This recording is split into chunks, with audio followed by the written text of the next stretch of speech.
Hello, everybody. I'm Matthew Testani, and you're listening to the first episode of Youth at Risk, where we spread awareness for problems that teens face. Today, we have a special guest from MOBIS. Do you want to say hi to the listeners? Hi, I'm Emma, and I'm a counselor on the MOBIS, which goes around York Region, offering services to teens. Today's topic, we will focus on teen drug addiction, and I'll start with my first question being, what types of services do you offer through your programs?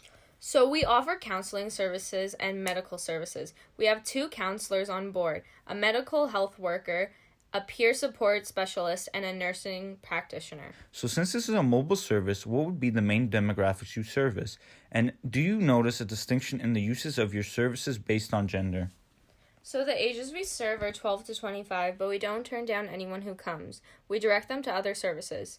We go to high schools mostly, so we tend to focus on the teenage years.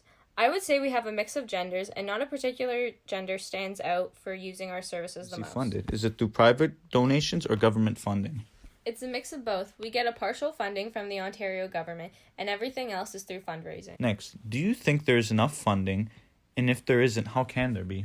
We get enough funding, but we're always looking for new initiatives and even hoping to get a second bus and other stuff. But it is very costly. A new bus would cost $500,000, so any new funding we will have a relief staff if needed. Let's start talking about drug addiction, and why do you think drug addiction is a problem in Canada? We do see a rise in addiction issues and substance abuse issues from peer pressure, lack of education of the substance they are using, and where they are buying the substance from. So we have to take a different approach. We don't tell people to stop. We should guide them as to be aware of what they are using. I think a lack of education is the cause.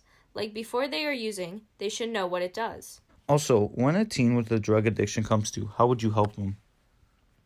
What we do is we would help them by seeing them eye to eye. If they want to stop using the drug, or if they want education about the drug, or if they want to go for more formal counseling, we would direct them to a rehab facility or somewhere that can help them. How do you think people should provide awareness, like schools? Generally, rather than judging and just saying don't do it, they should be educating them and getting to know why they're using and why it is serving a purpose for them. They could include mandatory school programs. We should provide education and not tell them what to do. Also, what's one message you would give to someone battling a drug addiction?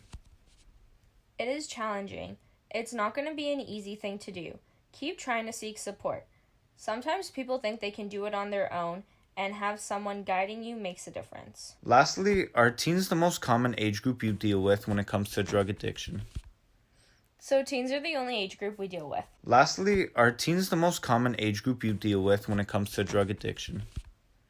So teens are the only age group we deal with. Okay, thank you for the information on teen addiction, Emma. And that's the end of our first episode of Youth at Risk podcast. Thank you for having me.